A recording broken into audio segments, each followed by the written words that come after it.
Hey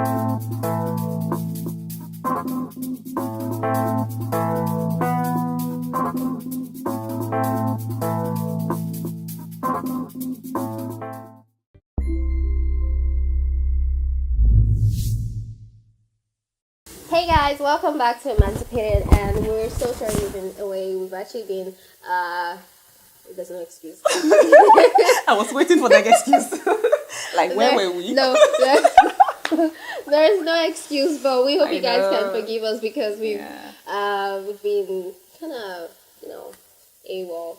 But beautifully, at least the last time we gave you 3 straight episodes, and I hope you guys listened. There's so much power in the blood that I can't stop talking about, and I think we might leave a link under this video for there's a message on YouTube about the blood of Jesus that is so profound. You might want to listen to that to kind of buttress on what we said to you last week. It is so powerful. As a Christian, we can't do without it. And so today we're actually gonna do the same. We're gonna answer questions just like we do. And that we'll answer questions one after the other, and then we actually break them into episodes. So you guys are very blessed this season. So yeah. So this is Tina, and this is Rainer. And we're happy to be back on this. Yeah, we are so happy to be back. Yeah. Thank you, guys. The struggle was real. The struggle was real. Yeah, it was. It has been this season has been a very interesting season actually, because God has been teaching us a lot. Me personally, a lot of things have happened that I think the devil was trying to use to sort of discourage me or kind of attack my faith, but God has been very faithful and God has been awesome. So it's been an amazing season for me. For Raina, I don't want to tell everybody. She's legal, guys. Okay. Anyways, so well, our first question today is, why is it so hard to be consistent in the Christian life as a teenager? Okay. Why is it so hard to be consistent in the Christian life as a teenager? And this question was asked by a teenager, and we are in an environment where we have lots of teenagers, and it's very possible a lot of them have the same questions and we need answers to it. Okay. I'm going. It's okay. I got it. Why is it so hard to be consistent in the Christian life as a teenager? Yeah. As a teenager in this world, actually, you just live that childhood where you had your parents, where you had all those guidance and all those direction they gave you, and you enter into the real life where actually you want to know more, you want to see more, you want to experience more. And what the world offers to you has nothing to do with Christianity. It has nothing to do with Jesus. Let us be precise. It has nothing to do with Jesus, So we can understand the inconsistency, actually. But how to be consistent, that's the question the teenager asks. I think it should really go the opposite way the world asks you to go. I think that's just the thing to do. So what the devil is a liar, and we all know the devil is running this world. So, and the teenager actually, at a teenage age, is a really profound age. That's how I say it. That's how can I place it? That directs you to your destiny. Yeah. Yep. So the devil actually deals a lot with teenagers. So to be consistent as a teenager in your Christian life is to go for the word. Go for everything that can teach you about Jesus. Go for everything that can help you encounter Jesus. Everything that can help you know Jesus more. If you really want people to encourage you or the world to encourage you, the world will never encourage you, actually. That's why distraction nowadays are just so much. Being a teenager or not, distraction is just so much nowadays. There's a lot of distraction, a lot of things that makes us feel we don't need Jesus to succeed, makes us feel we don't need Jesus to really go where we are going, But that's just a lie. That's the devil who is a liar. So as a teenager, I think it's just the perfect age to encounter God. It's just the perfect age to have a relationship with God. So as a teenager, just go for the word, go for your Bible, go for a community of people that can help you grow actually in your faith. So yeah, that's what I'll say. Like, I couldn't agree more with you about that, because it's true. Like, it's not news that technology has actually become so vast that everyone is carried away by it. There's nothing we do today. It's hard for us to do anything today without the internet.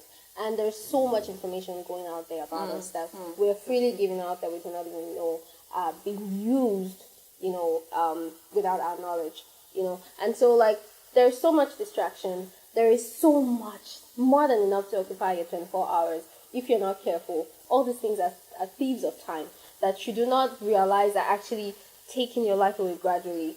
And in this age, I feel like in the age of our parents, it was easier as teenagers to actually have relationships with God, because I don't think, of course, it's not an I don't think situation. It is definitely sure, it's affirmative that they've never had to deal with what we're dealing with right now definitely. as teenagers.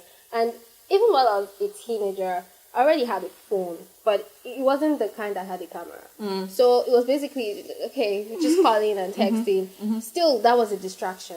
So imagine now where everything is so digital. Imagine where everything has cameras. You're constantly on it. You're either on Instagram, you're on Facebook, or you're on Snapchat, or there's so much to distract you. Celebrity gossip, so many things. And so even if you wanted to build a relationship with God, all these things are threatening that relationship. And if you're not very careful, you cannot draw the line, because again, there's that whole thing of acceptance. I want to be accepted. I don't want my friends to think I'm too holy. I don't want to appear too righteous. I don't want them to leave me because they think I'm acting perfect. So because of that, you kind of displace your values, or you kind of compromise a little bit. And then God is the kind that is merciful, but you're going to have to take a stand for yourself. As a teenager, you're not too young.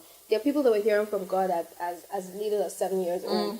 So as a teenager, you're not too young to actually have a relationship with God that is sustained, intentionally by you, being that, God comes into a relationship with us based on our choice to want to have a relationship with Him. He doesn't force a relationship on us. So if we do not make it a choice, and a conscious one at that we want to have a relationship with God, He's not going to come and say, okay, come here, let's talk, we must have a relationship. He's not going to do that. So you have to wake up and say, yes, I'm a teenager, but I'm not too young to have a relationship with God. I'm not too young to hear from God. I'm not too young to give my life to the Word, or to study of the Word, and to, just wanting to know God more, and having a relationship with His Spirit and all of that. So the question is, why is it so hard?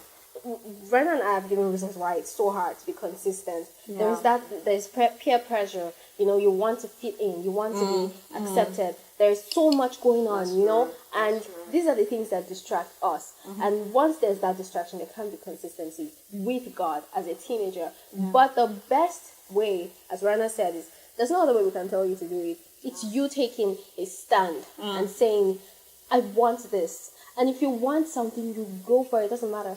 You found people who wanted something so bad. They will never stop until they get it. So if you really want God, you will go after Him, and you will never stop until you get Him. So it is you. If the ball is in your court, you're the one that decides. So you tell yourself, and you tell people around you, you make them know that you're not compromising your relationship with God for anything. And like she said, there's no better time to build your future, your adulthood, than when you're in your teenage years, because that is when a lot of things in your mind are actually set. That's when a lot of things in your heart are set. That's when a lot of things that you would use to run in the next few years are set. So you have to be careful. And it's unfortunate, like, it's so hard to get teenagers to see things in this light. But you have to be careful who you listen to, who you allow space in your heart, who you allow to speak to you, who you allow to control you, because these things are very important in the way that your life will turn out later. So, that's it. I just want to add this thing. When you were talking about it being the best age, I thought about Jesus. He was 12. He went to the synagogue. He wasn't even a teenager yet. I know. And it was just, like, it did not happen for people of that age to go into it was for men, actually. But he knew what was his purpose, actually. And he went for it. If you even know, like, read the story of Joseph. Like, all his dreams came when he was a teenager. That's the same thing with David. He was ordained when he was a teenager. So that's really a very important, it's a very profound age where many things happen. Like your life, the purpose of your life can happen there. and only God has the purpose of your life in his hands. Absolutely. So for you to know what is your destiny, for you to know what's your purpose, go for a relationship with God while you're still a teenager. So if you're listening to us right now and you're blessed to still be a teenager, really this is the right time for you to look, to search for God, like seek for him. Yes. Seek for him, actually. Yeah. Seek for him. Seek him while you can find him. That's it. That's true. That's true. So, okay, so we're going to see you in the next segment. And you know that you can catch us on our Facebook page or our Instagram page. And you can also post your questions there. We're getting some questions by message or by phone call or even personally, which is great. Thank you for your feedback. And get more people to listen and to watch and to, because this thing's blessed. It blessed the soul. So we'll see you guys in the next segment. Bye.